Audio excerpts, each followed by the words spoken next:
नमस्कार दोस्तों, मैं हूं सुमित चावला। स्वागत करता हूं अपने शो द सुमित चावला में। आज हमारे साथ हैं जानी मानी एक्ट्रेस पूजा दुआ जी। मैम, बहुत बहुत स्वागत है हमारा इस शो में। Thank you so much. नमस्कार Sumit ji for inviting me here.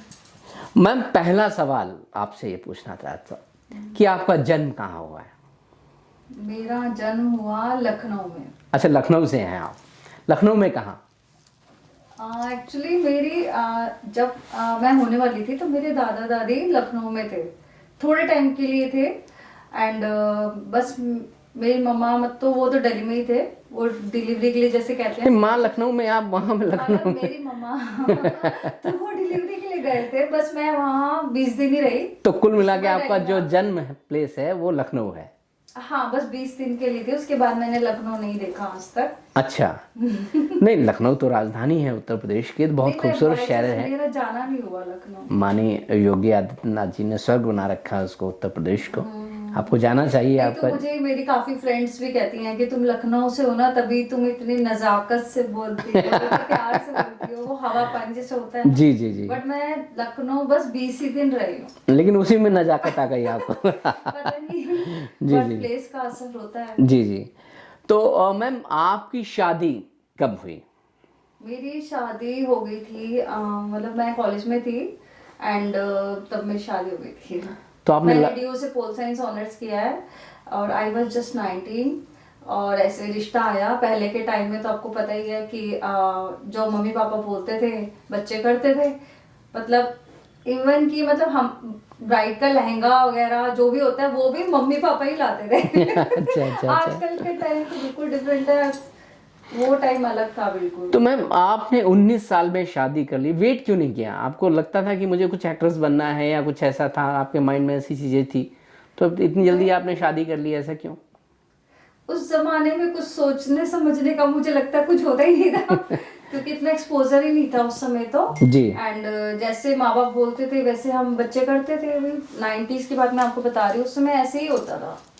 तो ऐसे रिश्ता आया तो मम्मी पापा को अच्छा लगा तो उन्होंने शादी कर दी। तो आपने अरेंज मैरिज किया? हाँ। तो आपके हस्बैंड क्या करते हैं? He is a businessman. Business का वेरी गुड वेरी गुड। तो आपने जो एक शो किया दिल्ली डार्लिंग, बहुत फेमस शो हुआ, तो अचानक आपकी एंट्री फिल्मों में कैसे हुई? इस इंडस्ट्री में आप कैसे आए?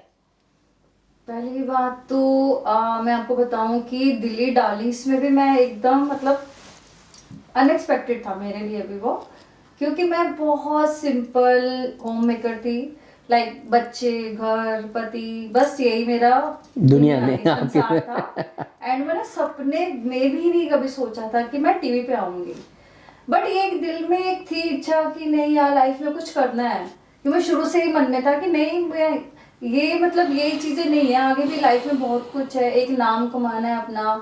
और मैं कुछ ऐसा करना चाहती थी कि मैं चाहती थी कि मरने के बाद भी लोग याद रखें कि पूजा दुआ कोई थी।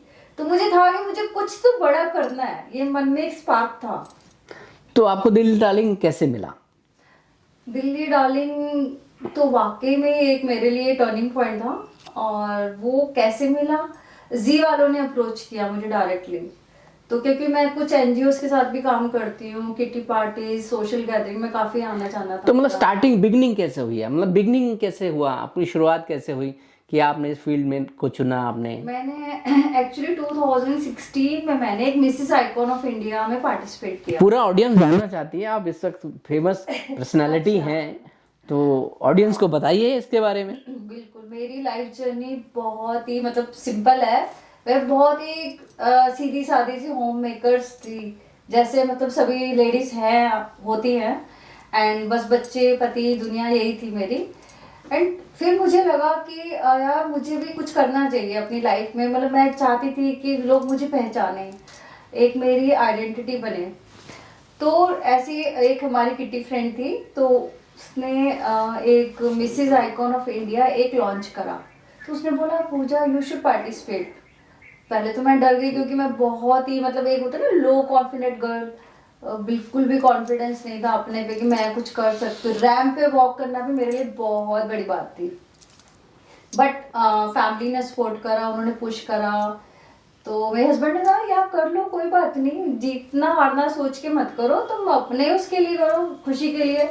तो मैं कहा ठीक है चलो कर लेते हैं। तो वो जयपुर में शो हुआ था और मैंने पार्टिसिपेट किया and I was second runner up. क्या बात है, और ग्रेट। काफी पूरे ऑल ओवर दिल्ली से वहाँ लेडीज आई थी, मिसेस आइकॉन था तो मिसेस थी, बट बहुत ही कॉन्फिडेंस बढ़ा मेरे अंदर की यस यार मैं भी कुछ कर सकती हूँ।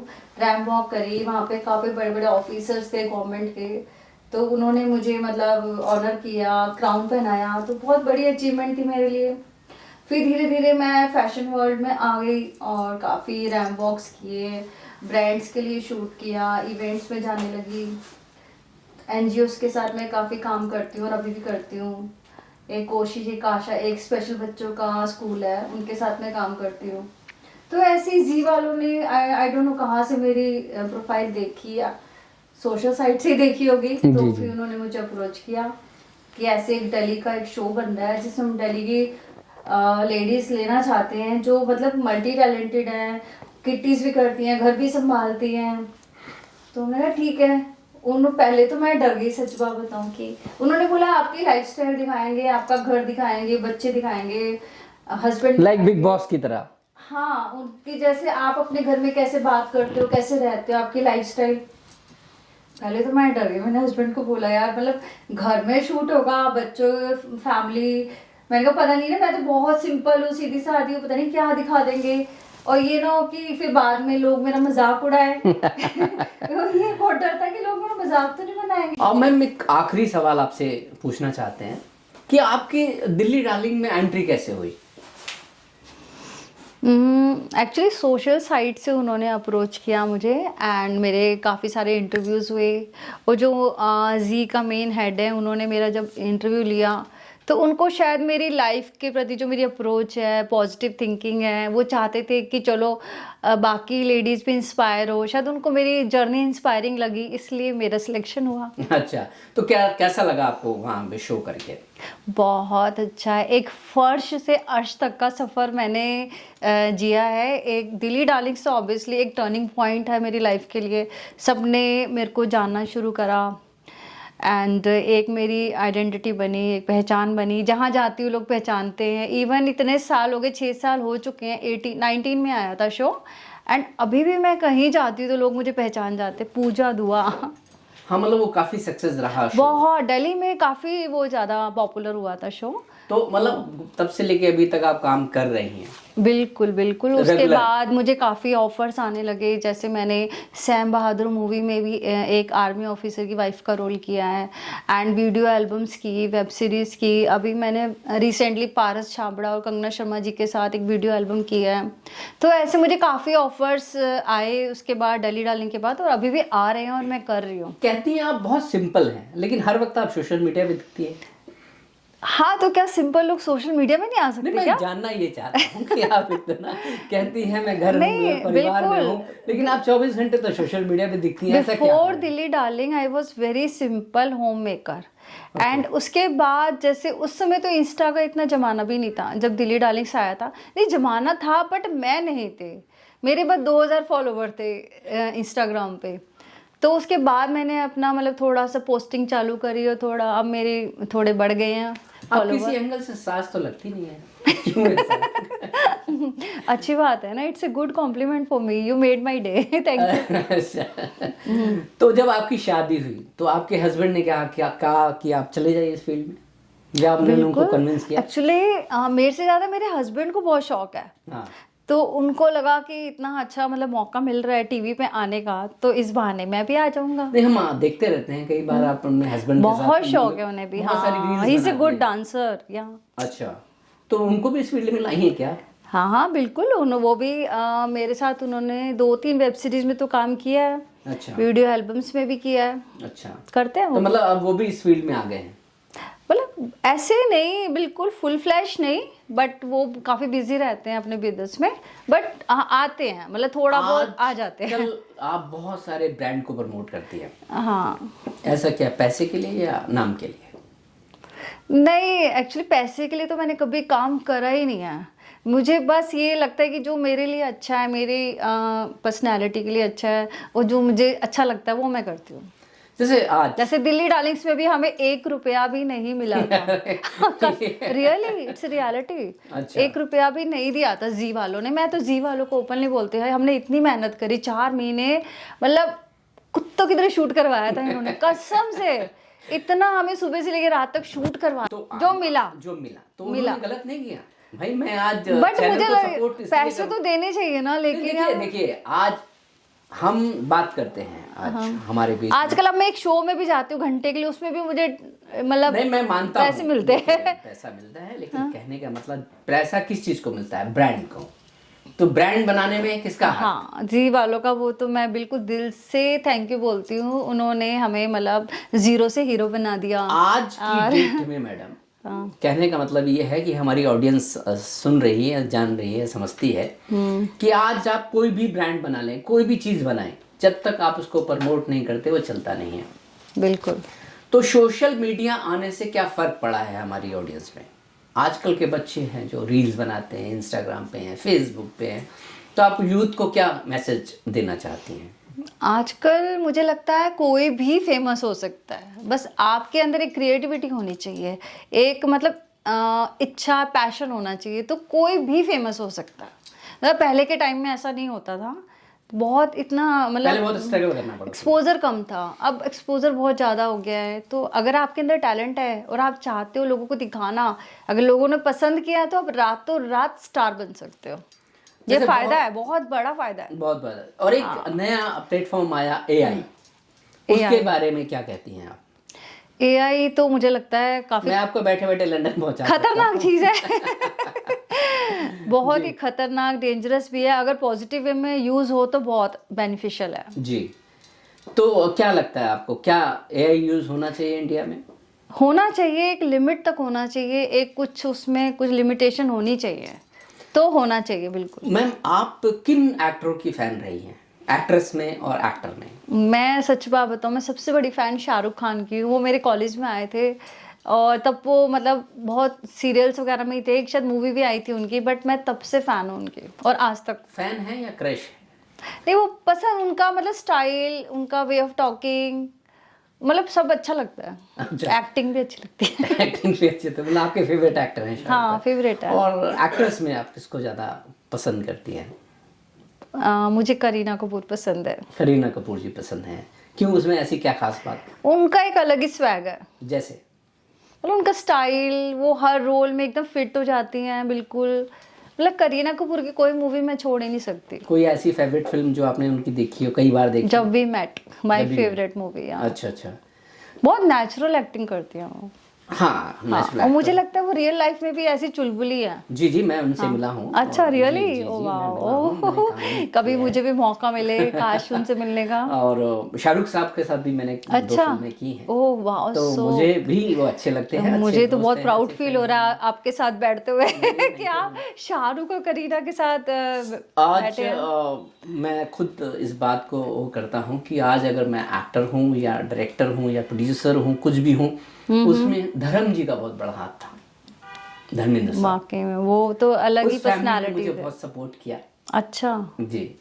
जब मैं पहली बार प्रोड्यूसर बना तो हमारे एक जगदर्शन जी हैं जिन्होंने मुझे फिल्म को फाइनेंस किया था, पहली फिल्म जब मैंने बनाई थी, तो उसी परिवार से हैं और उन्होंने बड़ा सपोर्ट किया। तो मैं जब भी उनके पास जाता था मिलने के लिए, तो मुझे वो कहते थे पुत्र बैठ, मतलब उनका एक नेचुरल, हाँ, बहुत नेचुरल थे वो, बिल्कुल बहुत प्योर सोल, बहुत प्योर सोल थे। उनके जाने का बहुत दुख है बहुत हमें। दुख है हमें इस बात का कि ऐसे टैलेंटेड आदमी, ऐसे टैलेंटेड एक्टर को नहीं जाना चाहिए। बिल्कुल। लेकिन वो तो चलो परमात्मा के हाथ में है, उनके लिए दुआ करते हैं जहाँ भी हो, भगवान अपना को खुश आत्मा रहें। को बिल्कुल, खुश रहें। उनकी एक्टिंग आज भी लोग हम पसंद करते हैं। उनकी कोई मूवी आ जाए अभी भी पूरी देख कर ही उठते हैं। जी जी। तो मैम ये बताइए, आपको पॉलिटिक्स में इंटरेस्ट है? नहीं, बिल्कुल नहीं। किस पार्टी को support पॉलिटिकल करती हैं? मैंने पॉलिटिकल साइंस ऑनर्स किया है, बट मुझे आज तक पॉलिटिक्स समझ ही नहीं आई। ऐसा तो नहीं क्या बंधन दर पॉलिटिक्स करती हैं? नहीं, मुझे समझ ही नहीं आती पॉलिटिक्स रियल में। अंदर अंदर कैसे कर सकता है कोई? नहीं, आजकल तो बहुत कुछ कर सकता है कोई भी, ऐसी कोई बात नहीं है। नहीं, मुझे पॉलिटिक्स में कोई इंटरेस्ट नहीं है। वो कहते क्या है, करते क्या है, मतलब वो हाथी के दांत खाने के और दिखाने के और। अब हम बात करेंगे, जैसे केजरीवाल सरकार या बीजेपी सरकार। अच्छा। केजरीवाल सरकार जब थी उन्होंने बिजली पानी ये वो बहुत सारी चीजें फ्री की। आज की सरकार जो हमारी रेखा गुप्ता जी जो सीएम हैं दिल्ली के, उनके बारे में क्या कहना चाहती हैं और केजरीवाल साहब के बारे में आप क्या जानना चाहती हैं, क्या कहना देखो हम दिल्ली से हैं तो हमें मुझे लगता है ज़्यादा पता है दिल्ली के बारे में। जी केजरीवाल सरकार ने काम किया जी काफ़ी काम किया। जी दिल्ली स्कूल्स की हालत, गवर्नमेंट स्कूल्स, क्योंकि मैं एनजीओस के साथ काम करती हूँ तो मैं गवर्नमेंट स्कूल्स में काफ़ी जाती हूँ। जी तो इतना ड्रास्टिक चेंज आया स्कूल्स में, स्पेशली उनका इंफ्रास्ट्रक्चर, बिल्डिंग्स, उनकी ब्लैक बोर्ड्स, उनके जो बैठने के होते हैं सीट्स वगैरह, मतलब बहुत कंफर्टेबल उनको, जैसे ऐसे फील ही नहीं होता कि ये यार मेट्स के बच्चे हैं, वो भी मतलब उनको भी लगता है हम अच्छे स्कूल में जा रहे हैं, अच्छी यूनिफॉर्म मिल रही है फ्री में, खाने को अच्छा दे रहे हैं। तो बहुत काम करा है केजरीवाल जी ने। मैम जैसे आजकल बहुत पोल्यूशन है दिल्ली शहर में, इसके बारे में आप क्या कहना चाहते हैं? जैसे हमें सबको पता ही है कि दिल्ली सबसे पॉल्यूटेड सिटी है ऑल ओवर द वर्ल्ड।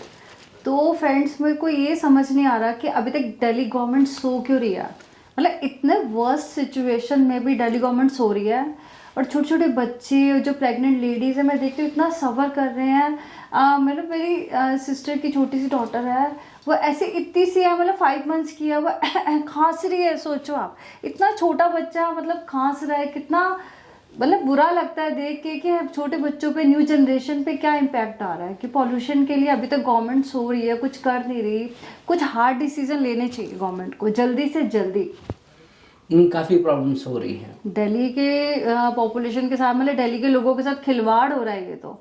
मतलब इतना हम टैक्स पे करते हैं, मुझे लगता है सबसे ज़्यादा टैक्स दिल्ली से ही जाता है। इतना मोटा टैक्स लेते हैं हर चीज़ के लिए। एक गाड़ी भी निकलती है शोरूम से तो कितना टैक्स गवर्नमेंट को जाता है, लेकिन आप उसके बदले में हमें क्या दे रहे हैं? ये गंदी हवा जिससे सांस लेना मुश्किल है, बीमारियां आ रही है, गले खराब हो रहे हैं लोगों के, लंग्स खराब हो रहे हैं। तो क्या करना चाहिए गवर्नमेंट को, इसके बारे में क्या करना चाहिए? मुझे लगता है सुमित जी कि गवर्नमेंट को जो दूसरी कंट्रीज़ हैं लाइक चाइना है, यूएस है, उनसे कुछ सीख लेनी चाहिए ना। कि वहाँ पे इतनी पॉपुलेशन है, चाइना में भी पॉपुलेशन बहुत है, बट वहाँ पे क्यों नहीं है पॉल्यूशन? क्या रीज़न है? कुछ तो रीज़न होगा। तो उनसे सीख लें ना। आपके इतने इतने बड़े बड़े ऑफिसर्स हैं, वो क्या कर रहे हैं?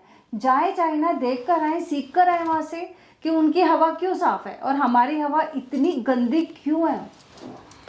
देखिए अभी नई नई सरकार बनी है तो शायद हो सकता है टाइम लग रहा हो। जैसे अभी पता नहीं हम लोग मर जाए दम घुट के, इससे पहले कि कुछ तो करें।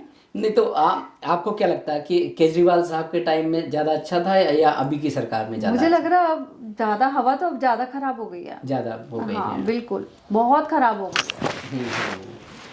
जैसे पहले जब केजरीवाल साहब की सरकार थी तो उन्होंने कई मोहल्ला क्लिनिक और ये वो बिजली पानी बहुत सारी चीज़ें फ्री की थी। हॉस्पिटल्स हो गए, स्कूल हो गए, उन्होंने काफ़ी उस पर काम किया था। तो ये सरकार ने अभी तक ऐसा कुछ शायद मुझे नहीं लगता कि किया। ऐसा कुछ नहीं किया। मतलब केजरीवाल जी ने लोअर मिडिल क्लास के लिए बहुत काम किया था। स्पेशली जो हमारी मेट्स वगैरह हैं, उनको सिलेंडर वगैरह फ्री मिले थे गांव में, उनके घर बन गए, उनको लोन काफ़ी अच्छा मिलने लग गया, एजुकेशन सिस्टम उनका अच्छा हो गया, वो भी अपने बच्चों को पढ़ा सकते हैं एटलीस्ट। क्योंकि पहले इतनी फीसें थी, यूनिफॉर्म के लिए पैसे नहीं थे, वो सब चीज़ें इनको फ्री हैं, खाना फ्री है। तो ये केजरीवाल की तारीफ है कि उन्होंने बहुत काम करा, स्पेशली लोअर मिडिल क्लास के लिए। तो मतलब सरकार को भी ये काम करना चाहिए। बिल्कुल करना चाहिए, उल्टा से बढ़ के करना चाहिए। तो हम रिक्वेस्ट करना चाहेंगे सीएम साहिबा से कि भाई आप इस पर ध्यान दें। पूजा दुआ जी स्पेशली इस बात को कह रही हैं, तो मुझे उम्मीद है कि आप इस पर सोचेंगे और इस पर काम करेंगे। तो पूजा जी एक बात और, आज की जनरेशन को आप क्या मैसेज देना चाहते हैं? आजकल की जनरेशन में जैसे मैंने देखा है बहुत ज़्यादा प्रैक्टिकल है, सेल्फिश है। तो हमारे टाइम में ऐसे लोग नहीं थे इतने ज़्यादा, मतलब हर चीज़ को दिमाग से सोचना, दिल से नहीं सोचते। हमारे मतलब आप दिल से सोचती हैं? हमारे टाइम में हम लोग इतने सेल्फिश नहीं थे। नहीं, आप कहती हैं हमारा टाइम नहीं, हमारा टाइम इस जो न्यू जेनजी आप बोल लो, जो न्यू जनरेशन है, जो हमारे मतलब बच्चे हैं वो मतलब मोर प्रैक्टिकल है, they are more practical. Yes yes yes. हम लोग इतने नहीं है। हम लोग थोड़े इमोशनल होकर हम सोचते हैं। इमोशनल है, हम दिल से सोचते हैं, ये है। लेकिन आजकल की जनरेशन काफी वो दिमाग से सोचती है, जहाँ फायदा है वही करती है, जो कि गलत है जी। गलत है। तो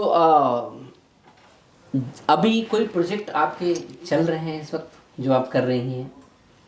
हाँ, कुछ वेब सीरीज में मेरे करेक्टर रोल है, मैं कर रही हूँ।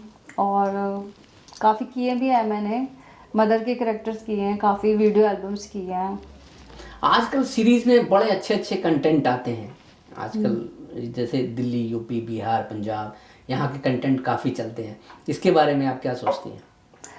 हाँ, अच्छा लगता है मुझे, ये बड़ा अच्छा लगता है कि जो एकदम स्लम से हैं और गांव में हैं, उनके छोटे छोटे घर देखने को मिलते हैं। वो इतनी अच्छे मतलब टैलेंट है वहाँ पे छुपा हुआ, और इतना अच्छा डांस करते हैं, कोई इतना अच्छा मतलब इतनी अच्छी उनकी वॉइस है। तो बहुत ही अच्छा लगता है कि एकदम ज़मीन से उठकर वो लोग, हम लोग भी अब इस लायक है कि हम उनका गाना सुन सके, क्योंकि हम वहाँ तो जा नहीं सकते गाँव में, मतलब वो भी हमें सुना सकते हैं और हम उनका टैलेंट देख सकते हैं। ये सोशल मीडिया की बहुत पावर है। तो मतलब सोशल मीडिया ने बहुत ज्यादा अवेयरनेस दी है। अवेयरनेस दी है, बिल्कुल। मतलब टैलेंट कहीं से भी उठ के आ सकता है, आप में बस टैलेंट होना चाहिए। तो दिल्ली डार्लिंग की कुछ यादें आपकी जो सबके साथ अच्छी रही हों, आपको क्या लगता है जो आपके जितने भी लोगों ने उसमें काम किया, उसमें सबसे ज्यादा गहरी दोस्ती आपकी किसके साथ थी, और सबसे ज्यादा टशन किसके साथ थी आपकी, जो कंपटीटर रहे आपके? एक्चुअली मैंने कभी किसी को अपना कॉम्पिटिटर माना ही नहीं, क्योंकि मेरी सारे फ्रेंड्स हैं। हम लोग एक्चुअली दिल्ली डार्लिंग से फ्रेंड्स नहीं थे, हम मतलब बिफोर 10 ईयर्स, मतलब उससे भी पहले के फ्रेंड्स थे। तो जो जी वालों ने पूरा हमारा ही ग्रुप लिया था कि हम लोग ऑलरेडी नोन थे, हमारी किटीज चल रही थी, इवेंट्स होते थे, हम लोग मिलते थे। तो अभी भी सबसे वैसे ही प्यार है। उल्टा मुझे लग रहा है प्यार बहुत ज़्यादा बढ़ गया है पहले से, क्योंकि हम एक दूसरे को अच्छे से जानने लग गए हैं ना दिल्ली डार्लिंग्स के थ्रू। जी जी। तो मेरा तो सबसे बहुत प्यार है। तो कोई उसमें कोई फेवरेट आपकी? सभी मेरी फेवरेट है, मैं किसी का नाम नहीं ले नहीं, आप सबका नाम लीजिए ना। सभी फेवरेट है मेरी, सभी जैसे फेवरेट है। कौन कौन थे उसमें आपके लेकिन साथ? लाइक जैसे अभी है सीमा गुम्बर है, शालू है, मान्या है, प्रगति है, सभी मेरे फेवरेट हैं। अच्छे सबके साथ आपका? सबके सब बहुत अच्छे, हमारे स्ट्रॉन्ग रिलेशन है, अच्छे हैं। तो अगर लगता है इस तरह का कोई दोबारा कोई शो आता है तो आप सब लोग दोबारा शो में? बिल्कुल बिल्कुल, हम सब रेडी बैठे हैं। इनफैक्ट मुझे तो कितने फैंस बोलते हैं, मैसेजेस आते हैं, यार दोबारा दिल्ली डार्लिंग आना चाहिए, हम लोगों ने इतना एंजॉय करा। क्योंकि वो एक तरह से दिल्ली, हम सब दिल्ली से बिलोंग करते हैं, हम कैसे किट्टी पार्टीज करते हैं, कैसे मतलब हमारा सोचने का तरीका, फैमिली के साथ हमारा इंटरेक्शन, वो सब लोगों ने बहुत पसंद किया। लोगों को एंजॉय किया, लोगों ने बहुत एंजॉय किया। और काफी लोगों ने अपने आप को हमसे रिलेट भी किया, हाँ मैं पूजा तुम्हारे जैसी हूँ, किसी ने बोला हाँ मैं सीमा जैसी हूँ। भाई होता है सबका, किसी न किसी का कनेक्शन हुआ। तो आपने जब आप एक्टर बने, जब आपका नाम हुआ, तो आप फिर बॉम्बे आपने क्यों नहीं मूव किया? क्यों नहीं मूव किया? क्योंकि देखो दिल्ली में इतना ज़्यादा स्कोप नहीं है मुझे अब तो खैर हो गया है काफ़ी, अब वेब सीरीज़ की शूटिंग होती है और मैं खुद से कर रही हूँ, लेकिन पहले इतना नहीं था, इतना ज़्यादा नहीं था। तो बॉम्बे ही आपको जाना पड़ता, तो वो मैं उस समय जा नहीं पाई, क्योंकि फैमिली में जैसे अब कोई था नहीं और देखने वाला, बच्चे तब छोटे थे। अब तो चलो मेरे दोनों बच्चों की शादी हो गई है, तो मैं फ्री हो गई हूँ, अब मैं जा सकती हूँ। तो फुल टाइम आप एक्टिंग? हाँ, अब मैं एक्टिंग मतलब फुल टाइम कर सकती हूँ। अच्छा अच्छा अच्छा। पहले मुझे घर भी देखना, बच्चे भी देखने, हाँ बच्चे तो छोटे ये थे। फर्क पड़ गया। मैम एक और सवाल है आपसे कि आप आज की जनरेशन को क्या मैसेज देना चाहते हैं? कोई मैसेज देना चाहेंगे आप ऑडियंस को? जनरेशन या मैं अपनी मतलब और लेडीज़ को भी ये बोलना चाहूँगी कि मुझे लगता है कि age is just a number. अगर आप किसी भी एज में चाहो कुछ करना तो आप कर सकते हो। लाइक अब मेरा ही एग्जांपल सबसे पहले है कि मैंने 40 की एज में आके एक सिंपल होम मेकर से एक ग्लैमर वर्ल्ड में एंटर करा। तो मुझे लगता है कि age is just a number. अगर आपके करने की इच्छा है, पैशन है, अगर आपकी विल पावर स्ट्रांग है, तो आप किसी भी एज में कर सकते हो। अगर आप में कोई भी टैलेंट है, आप कुछ भी करना चाहते हो, कोई बिजनेस स्टार्ट करना चाहते हो, या एक्टिंग लाइन में आना चाहते हो, ऑर्गेनाइजर बनना चाहते हो, जैसे आजकल इवेंट ऑर्गेनाइज होते हैं, तो आप कर सकते हो। बहुत अच्छी बात है। तो लोगों के लिए एक मोटिवेशन है ये। हाँ, तो मुझे ये लगता है कि ये मैं सोची यार अब हम 40 के हो गए, अब तो कई लेडीज गिव अप कर देती है ना यार, अब तो जो हो गया, अब तो हम क्या करेंगे। ऐसा नहीं है, जो मैं कर सकती हूँ एक, मैं तो बहुत ही सिंपल थी और बहुत मतलब बहुत लो कॉन्फिडेंस वाली लड़की थी, और मैं अगर ये सब चीज़ें कर सकती हूँ, इतना बड़ा शो मैंने किया, अब आगे भी इतना मैं कर रही हूँ प्रोजेक्ट, तो आप क्यों नहीं कर सकते। तो कहने का मतलब कोई भी कर सकता है। कोई भी कर सकता है, anyone can do it. Thank you. Thank you. बहुत अच्छा लगा, आपने अपना कीमती समय निकाला है, उसके लिए बहुत बहुत धन्यवाद। तो थैंक यू दोस्तों, ये थी आज हमारे साथ पूजा दुआ जी, और आप देखते रहिए द सुमित चावला शो, और अगली बार हम मिलते हैं किसी नई सेलिब्रिटी के साथ। तब तक के लिए शब्बा खैर, शुभ रात्रि, गुड नाइट।